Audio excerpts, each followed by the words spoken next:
guys? I know it's been a little bit since we've done our last video, and yeah, unfortunately, with all the world events that are going on, the coronavirus, rioting, pandemic, all that good stuff, I haven't really found time to be able to sit down and actually word a video or slap a video together.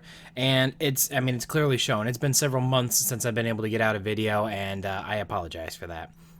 Things should start getting back to normal for me, so I should be able to start regularly putting out videos every couple of weeks would be my guess. I know it's not a solid answer, but it's the best I can do under the circumstances.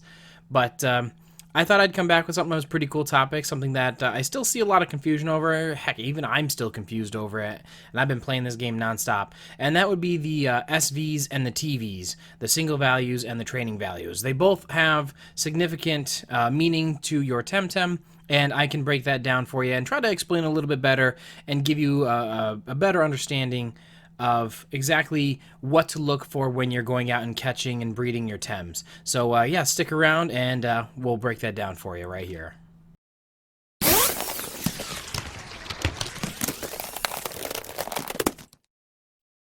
So before we can really explain exactly what the SVs and TVs are and all the meanings behind them, first we have to understand what they actually affect, and that would be the stats of your Temtem, and ultimately they determine the overall combat performance of your Temtem.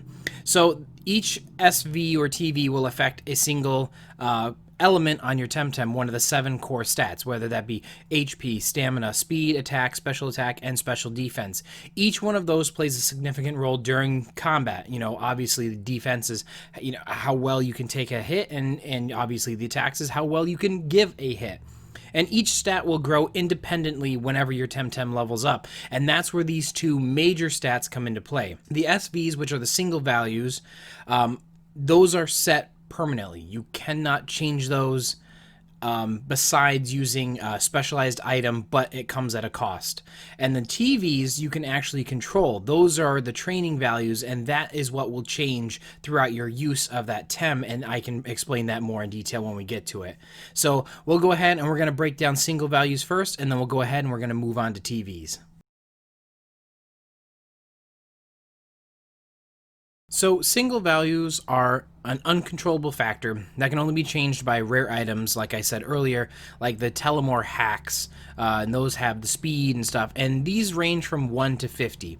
And unlike the TVs, this value, it can be maxed out for all stats. You can go through, and the max number for each stat is 50. Now, Lumas will only ever have 3 maximum stats at one time, which is the closest you're going to get to catching a wild Temtem with perfect SVs. The only way to really get a Temtem with perfect SVs across the board would be to actually breed your Temtem. Now, what these SVs do is the SVs, I believe, have the biggest impact on your Temtem. Depending on what you get for SVs will really determine the growth of your Temtem. Now, TVs do play a factor in that as well. And what I mean by the SVs play the biggest factor is when you catch a Temtem, their SVs are automatically generated. So you'll get a series of SVs. So like their health can have 1 point of SV, and then their stamina can have 50, which is the max. And then, obviously the other stats randomized and such. But that's essentially how you can determine the value of a Temtem when you initially catch them. Me personally, when I go out and I'm hunting for a Temtem of a specific, element or breed, I will go through and I will catch and release dozens of Temtem at a time until I get one with a minimum of, or an average of 30 points in each category. And the reason I do that is because, well, that Temtem is still actually viable. At max level, it's still worth something versus a Temtem with 1 HP in its SV value. Essentially, that means it's going to have pretty much the lowest health you can get for that particular Temtem. Whereas if it had 30 plus, 40 plus, hell, even 50, you've got yourself a really good Temtem. And then you can do the training values to modify that even more. Or if a stat is lower, you can use the training values to help boost that stat to help balance out the Temtem. So even if it's not perfect, it can still be used in competitive play. Not going to be as effective as a perfect Temtem, but I doubt very many people actually have perfect Temtem at this point in time. But anyway, so let's go ahead and we'll roll on to the training values. This is the one that gets a little bit complicated because this one you can actually change and you play a factor in. All right, so training values are the actual controllable factor that you can manipulate with the 7 individual stats. So you can have a maximum training value of 1,000 points in total. Now that's spread across 7 different categories. And the maximum each category could potentially have is 500 per. So say you want the highest health. So you get a 50 SV Temtem and a 500 TV, and you get them together, that Temtem is going to have the maximum potential health it could ever get. Now, you could also spread them out, and the way that gets spread out is depending on each Temtem you capture or knock out in combat, or if you catch them, they will actually give your Temtem a couple of points in a TV category. Now, each Temtem has a different TV category that it affects. A lot of the late endgame crystal stuff I've noticed seem to affect defense a lot higher than, say early on game where they affected speed more. So depending on what you're looking for, you can actually go to specific areas and hunt specific Temtem to help boost up that stat to get to that perfect 500 TV stat, or to do anything like that. And these also can be manipulated by fruit items. There are special fruit items in the game that allow you to plus and minus some groups. And the reason that you have the minusing is because, well, I want a Temtem with more health. So what do? You minus from a certain category, and that brings that TV value down. So now you can boost the other value up by whatever that number is that you just dropped from the other category. Because like I said, the maximum for each individual one is 500, but the total you can have is 1,000. So 1,000 spread amongst 2 of them, or 1,000 spread amongst 7 of them. It all depends on how you want to do it. But these, like I said, are the little bit more complicated ones because the way it can be manipulated. But if you're really a perfectionist and you really want the ultimate Temtem, all perfect SVs, all 50 points in each category for SVs, and then the training values, you usually want to pick 1 or 2 that you really want to focus on and get that up to 500.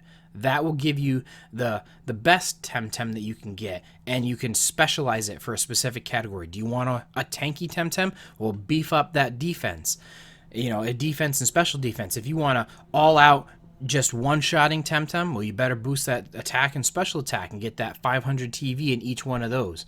That's how you can customize your team, and it's really kind of nice because it really does give you the freedom and the flexibility to craft your own your own beast, your own Tem. And I think that's one of the coolest features of this game.